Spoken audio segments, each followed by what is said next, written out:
is Assistant Superintendent Habib Jain from the Gambia Police Forensic Laboratory. I specialize on DNA analysis, and I have my master's in genomics and bioinformatics at the University of Mohammed V, Rabat. And then is my colleague, Jallo, that's Amadou Jallo. He also specializes in fingerprint, collection, document, and examination at the University of Gujarat in India.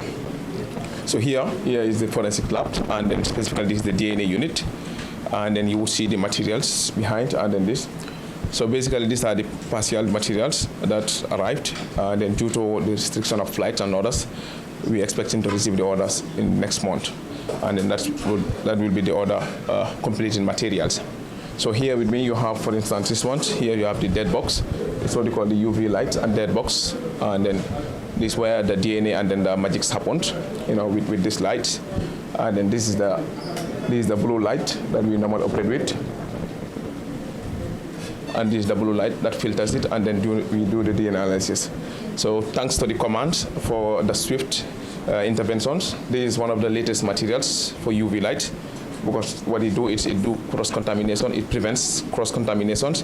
Likewise, when you are doing your analysis, and also it have the UV lights to protect the technicians like us from contaminating the samples, and also from contaminating from the samples. And how it goes, it's when you open it, the UV light off, because the UV light also is hazardous to the human body. So it automatically detects and it offs, and then you walk. When you're walking, then the ultralights will on.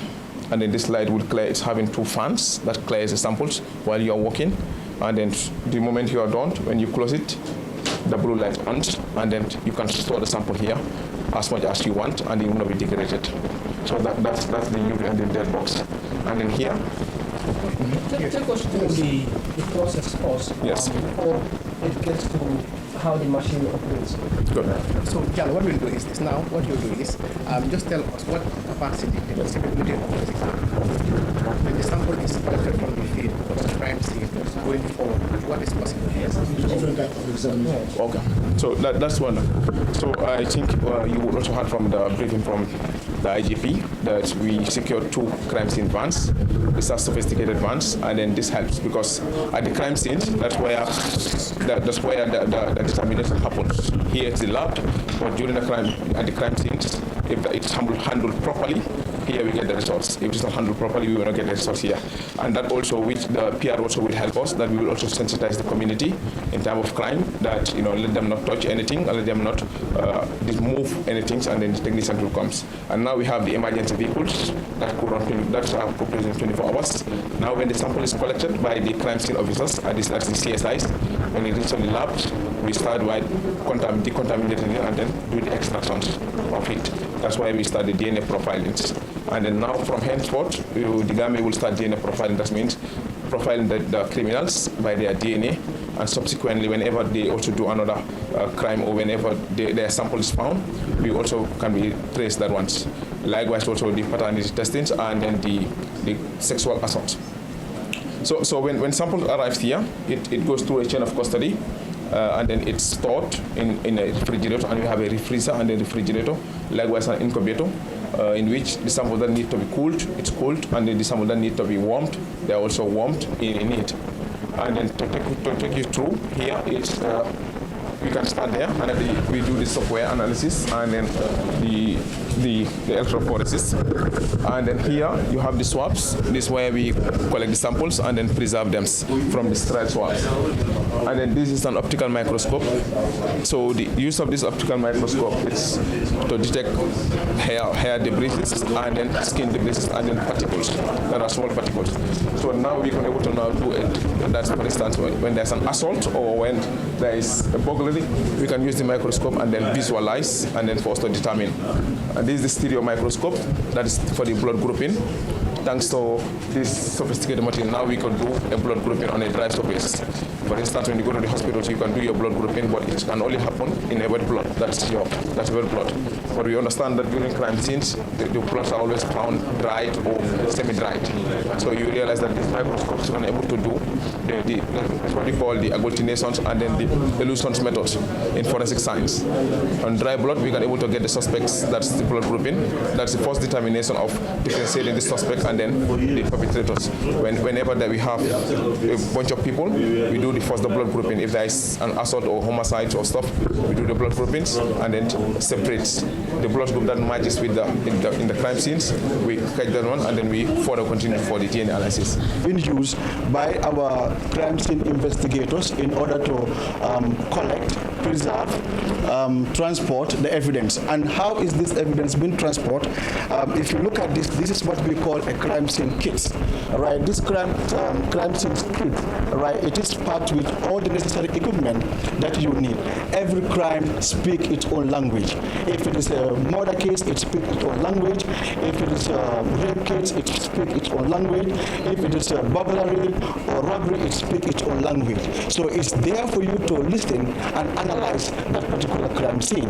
And this box contains everything, right? It is there to help you out in order to collect the necessary evidence that you need. Right, because it is having a brush. If you look at this is a brush and this is a fingerprint powders. This is a swab in order to collect biological samples. Right, in order to collect your biological sample. When those biological samples are collected, they have been brought forward here, right, with the help of the chain of custody. Right, we will receive it, right, document it so that it will be authenticated. Like my colleague mentioned, this is a UV light, and this UV light. What is the importance of this UV light? Is for you to able to see latent prints, right? Because these are prints that are very that are not visible to the eyes. They are invisible. So in order for you to be supported, all right, to visualize those prints, you use what we call this UV light.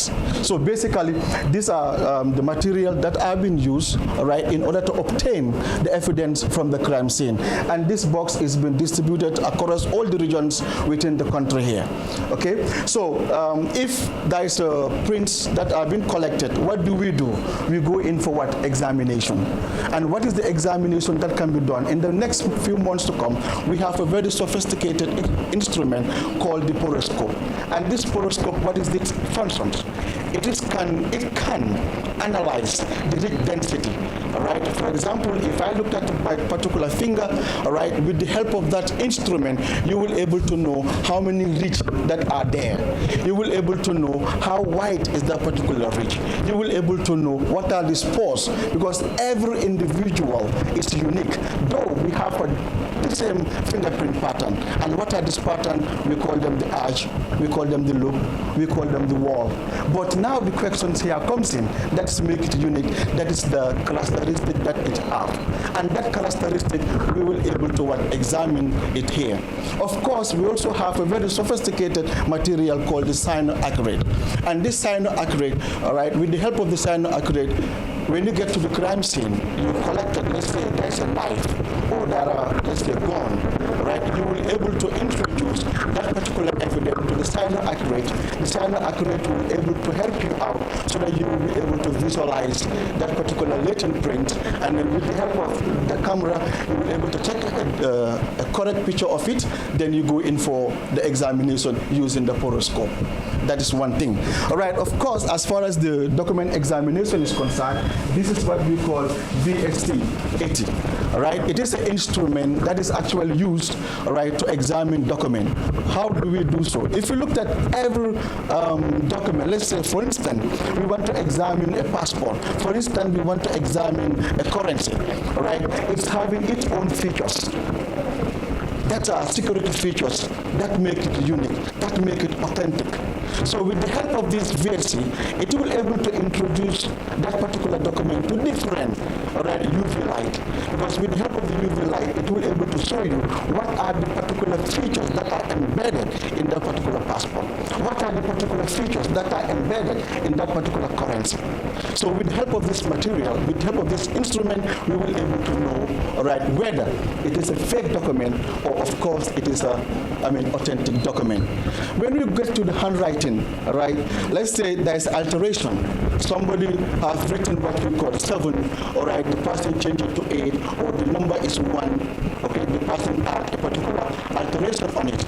it will be able to examine to tell you what are the ink difference automatically, or which line is the first to be written.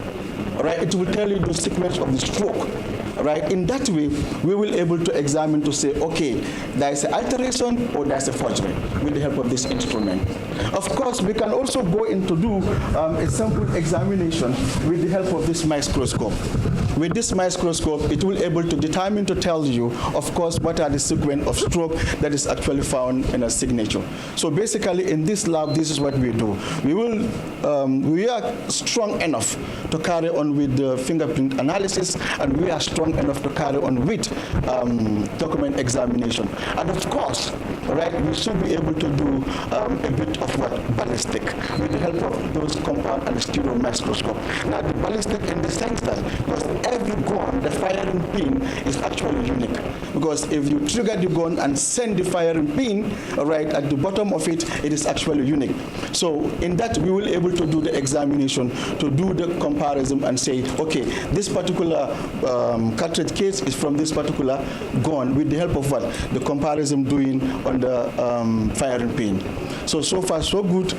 This is the... Just to add on your ballistic thing, yes. the Unveils system project that is to be installed by December at the company.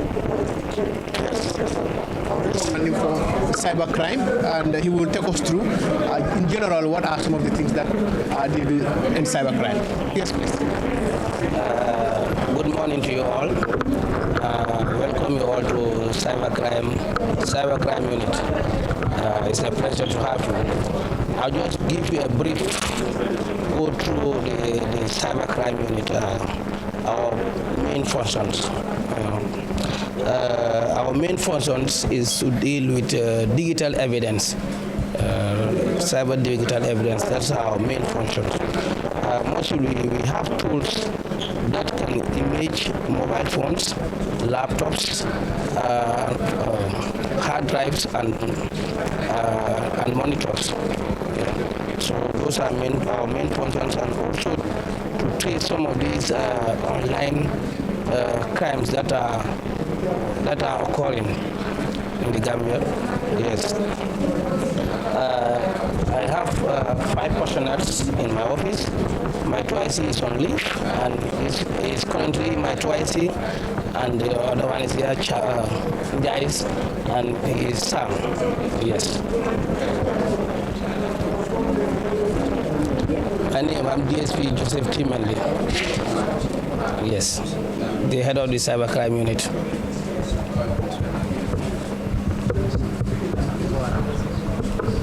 Yes. Mr. Member,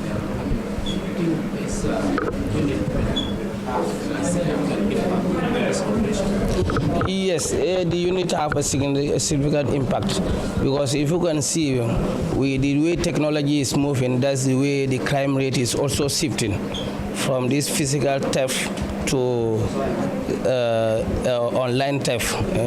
So as time goes on, it will be the brain and the main function of or the backbone of the policing to combat crime, because the crime is now shifting. Because you can see somebody sitting in his comfortable zone at his comfortable house, and you commit a crime.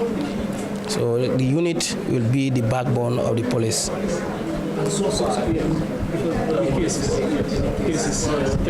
Yes, we have every day we investigate cases. As I said, a lot of cases, because cases comes every day, especially this romantic scam is rampant, and nearly every day we have report of this romantic scam. Yes. When you say romantic scam, what do you mean? Yes, like somebody push you to fall in love, give you a fake profile or fake picture. At the end of the day, hoping that is the right person, at the end of the day, you find out that this is not the right person, it's the wrong person. And then it will convince you to send you some of your nude pictures or your naked pictures. And then from there, you reveal his identity, and you demand for ransom. Yes. Oh, yes. Yes.